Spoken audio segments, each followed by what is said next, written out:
123 polling stations in Kabuchai will open their doors early Thursday morning for voters to decide who will represent them in the National Assembly. The constituency has more than 57,000 registered voters.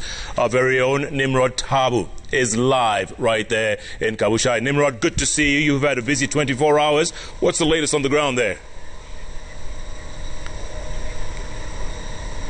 Thanks a lot, Jeff. I'm in an area called Sikusi, which is within Kabuchai Ochwele ward. Remember, Kabuchai Constituency has 4 wards, namely Kabuchai Ochwele, West Nalondo, Luya, Obwake, and Mukuyuni. And as you rightfully mentioned, there are 57,654 registered voters. Here in Sikusi, there are a total of 15,243 registered voters. Now, whether this Sikusi area or Kabuchai ward will deliver a win for whichever candidate who is standing in this particular battle, nobody knows. But in total, these 4 wards have a total of 123 polling stations, with Mukuyuni having the lot, or rather the biggest number of polling stations, 35 of them. These polling stations, some of them include schools, churches, and even water points.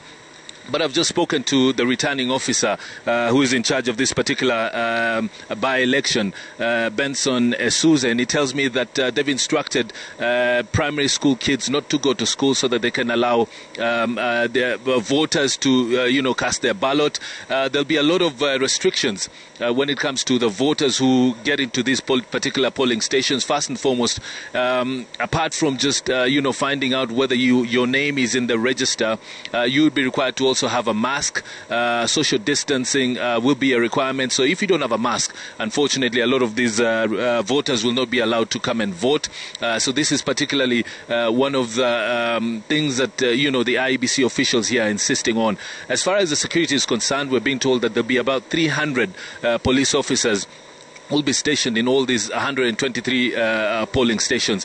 There are, of course, a total number of 8 candidates who were successfully nominated and approved by the IEBC to run for this particular by-election. And they include 2 independent candidates, and then 6 others are members of different political parties. One of them, of course, being Ford Kenya. Remember that the late MP who represented Kabuchai in the National Assembly, the late James Lusweti, came from the Ford Kenya party. So Ford Kenya will be wanting to retain this particular seat, but whether they will deliver that, we will have to wait until 6 o'clock in the morning, and then 5 o'clock in the evening, when voting will start at 6 and then end at 5 p.m. And then, of course, the vote counting process will start.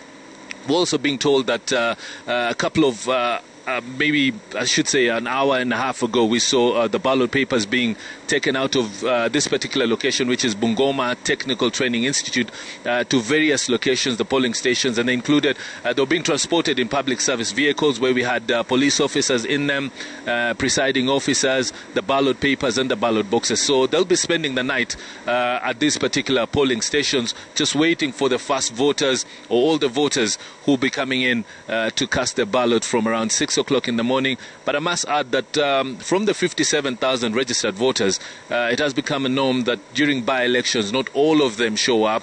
So most of the people here, when you talk to the IEBC officials, they're expecting maybe there'll be a turn up of about maybe 60% to around 50%, or maybe even 45% of the people who come to vote. Remember, tomorrow is a working day. Jeff? Absolutely. Working day, no doubt, from the hardest working man in showbiz. Nimrod, good to see you. Good luck. We'll be with you live tomorrow. All the best.